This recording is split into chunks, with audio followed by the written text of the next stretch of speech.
আসসালামু আলাইকুম এভরিওয়ান। আজকের ভিডিওতে আমি আপনাদেরকে মেসেঞ্জারের গোপন একটি সেটিংস দেখাবো, যেই সেটিংসটি আপনাদের অনেক বেশি কাজে আসবে। আপনি যদি মেসেঞ্জার ব্যবহার করেন অবশ্যই আজকের ভিডিওটি দেখবেন। অনেক সময় কেউ আপনার ফোনটা হাতে নিয়ে সরাসরি আপনার মেসেঞ্জারে ঢুকে যায়। এরপর ওই ব্যক্তি দেখতে পারে আপনি মেসেঞ্জারে কার কার সাথে চ্যাট করেন অথবা মেসেঞ্জারে কার কার সাথে কথা বলেন, সব কিছু কিন্তু ওই ব্যক্তি দেখতে পারে। কিন্তু আপনি চাইলে আপনার প্রিয় অ্যাকাউন্টগুলো, আপনার প্রিয় মানুষের অ্যাকাউন্ট মেসেঞ্জারে হাইড করে রাখতে পারেন। এতে কেউ যদি হুট করে আপনার মেসেঞ্জারে ঢুকে যায়, তাহলে ওই ব্যক্তি কিন্তু আপনার প্রিয় মানুষের অ্যাকাউন্টগুলো দেখতে পারবে না।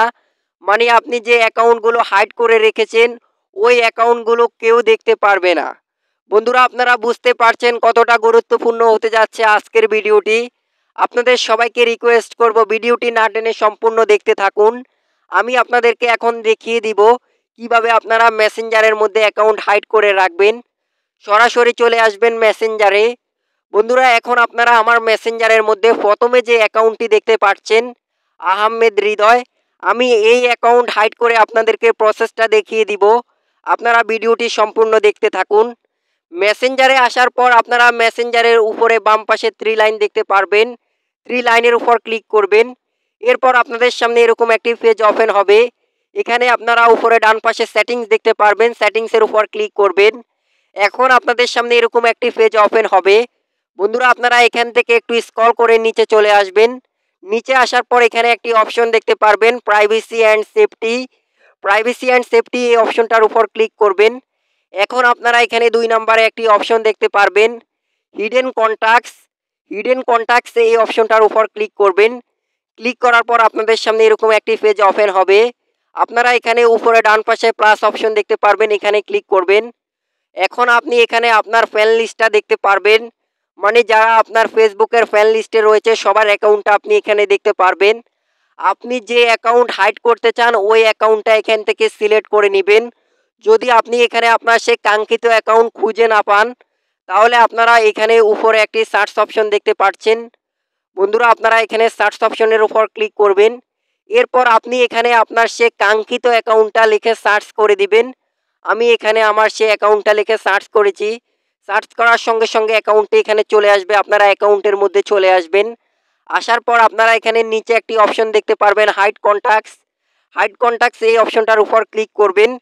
ক্লিক করার সাথে সাথে অ্যাকাউন্টটি কিন্তু মেসেঞ্জারের মধ্যে হাইড হয়ে যাবে। বন্ধুরা, আপনারা দেখতে পাচ্ছেন আমার অ্যাকাউন্টে হাইড হয়েছে। এখন আমি আপনাদেরকে সরাসরি মেসেঞ্জারে গিয়ে দেখাই। তো আমি এটাকে একটু রিফ্রেশ করেছি। রিফ্রেশ করার সঙ্গে সঙ্গে দেখতে পাচ্ছেন আমার সেই অ্যাকাউন্টটি আর এখানে দেখা যাচ্ছে না। আমি যে অ্যাকাউন্টে হাইড করেছি ওই অ্যাকাউন্টটি কিন্তু এখানে দেখা যাচ্ছে না। এভাবে আপনি আপনার প্রিয় অ্যাকাউন্টগুলো মেসেঞ্জারে হাইড করে রাখতে পারবেন, কেউ কিন্তু দেখতে পারবে না। এখন কিভাবে আপনারা আবার ওই অ্যাকাউন্টগুলোকে আনহাইড করবেন দেখিয়ে দিচ্ছি। আবারও উপরে 3 লাইনের উপর ক্লিক করবেন। এরপর আবারও একইভাবে সেটিংসে চলে আসবেন। সেটিংসে আসার পর সেমভাবে আবারও আপনারা এখান থেকে প্রাইভেসি অ্যান্ড সেফটি এই অপশনটার উপর ক্লিক করবেন। ক্লিক করার পর এখন আপনারা এখান থেকে হিডেন কন্ট্যাক্টসের উপর ক্লিক করবেন। ক্লিক করার পর এখন আপনি এখানে দেখতে পারবেন আপনি যে অ্যাকাউন্টগুলো হাইড করে রেখেছেন ওই অ্যাকাউন্টগুলো এখানে দেখতে পারবেন। তো আপনি এখানে একটি অপশন দেখতে পারবেন আনহাইড। আপনারা এখান থেকে আনহাইড করে দিবেন। আনহাইড করার সাথে সাথে অ্যাকাউন্টটি কিন্তু আনহাইড হয়ে যাবে এবং আপনার মেসেঞ্জারের হোমে চলে যাবে। তো বন্ধুরা, আমি আনহাইড করে আপনাদেরকে একটু প্রসেসটা দেখাই। আমি সরাসরি চলে যাই আমার মেসেঞ্জারে। তো দেখতে পাচ্ছেন আমি রিফ্রেশ করে নিচ্ছি। রিফ্রেশ করার পর যদি আপনার সেই অ্যাকাউন্টটি এখানে না আসে, তাহলে আপনারা এখানে উপরে সার্চ অপশন দেখতে পারবেন, এখানে সার্চ করে নেবেন আপনার সেই অ্যাকাউন্ট। তাহলে আপনি আপনার সেই অ্যাকাউন্টটা এখানে পেয়ে যাবেন। বন্ধুরা, এখন আমি আমার সেই কাঙ্ক্ষিত অ্যাকাউন্টে সার্চ করেছি। সার্চ করার সাথে সাথে অ্যাকাউন্টটি চলে আসবে। আপনারা অ্যাকাউন্টের মধ্যে চলে যেতে পারবেন। এরপর একইভাবে এখান থেকে চ্যাট করতে পারবেন। তো সবাই ভালো থাকবেন।